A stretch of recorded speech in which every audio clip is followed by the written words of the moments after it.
કેમ છો? મજામાં છે. તમારું નામ શું? મકવાણા લાલજીભાઈ સવજીભાઈ, ગામ? ગામ આમળા. તમે પેલા ક્યાંથી દવા લીધી હતી? દવા તો સાહેબ ઘણી જગ્યાએ કોક કે અહીંયા જાવ ને અહીંયા જાવ ને એમ કઈ બાકી જ નતું રાખ્યું.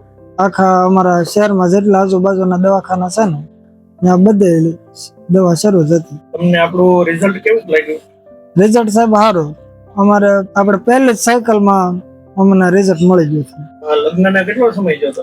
લગ્નને સાહેબ 2017 માં લગ્ન થતા એટલે અમને 2016 માં રિઝલ્ટ મળ્યું એટલે 6 થી 7 વર્ષ પાકા. ઓકે. તમને આપણી હોસ્પિટલ કેન્ડોર આઈવીએફ સેન્ટર મહુવાની જાણ કઈ રીતે થઈ હતી? એમાં સાહેબ મારે છે ને આપણે તળાજામાં સંજીવની હોસ્પિટલ છે મિલનભાઈ અગ્રવાતનું, ત્યાં અમારે દવા શરૂ હતી.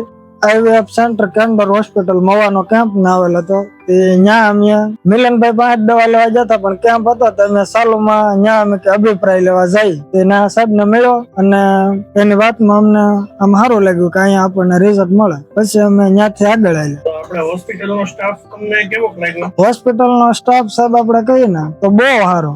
સ્ટાફ ને આપણો પરિવાર હોય એટલો આપણને અભિપ્રાય આપે. ગમે ત્યારે કોઈ પણ માર્ગદર્શન આપણે અડધી રાતે ફોન અમે કરેલો તો પ્રભાબેન છે એને ગમે ત્યારે અમને જવાબ આપેલો. હવે નિસંતાન દંપતીઓ હોય એમના માટે તમે શું કહેવા માંગો? એમના માટે તો હું કેન્ડોર નું ડાયરેક્ટ કહું. અત્યારે અમને કોઈ પૂછે કે તો એમ કહું કે તમે કેન્ડોર માં જાઓ, બીજું કઈ મૂંઝાતા નહીં. અને ફી ધોરણ થી માંડીને કોઈ પણ જરૂર હોય તો એ સ્ટાફ ને ડોક્ટર ને બધું સારું. તમારી પછી તમારા ગામના કેટલા પેશન્ટો આવેલા છે આપણે કેન્ડોર આઈવીએફ સેન્ટરમાં? કેન્ડોર આઈવીએફ માં મારી પછીના અને મારી જ ભલામણ છે એવા 4 પેશન્ટ અત્યારે ત્યાં એક્ટિવ છે, બરોબર. અને સારે 4 ને રિઝલ્ટ છે અત્યારે. ત્યારે 4 ને પોઝિટિવ રિઝલ્ટ? હા, સારે 4 ને પોઝિટિવ. 4 ને એટલે અત્યારે કેટલામો મહિનો હાલતો હશે? અમુક ને 6ઠો, અમુક ને 7મો, પછી અમુક 8મા મહિના સુધી છે.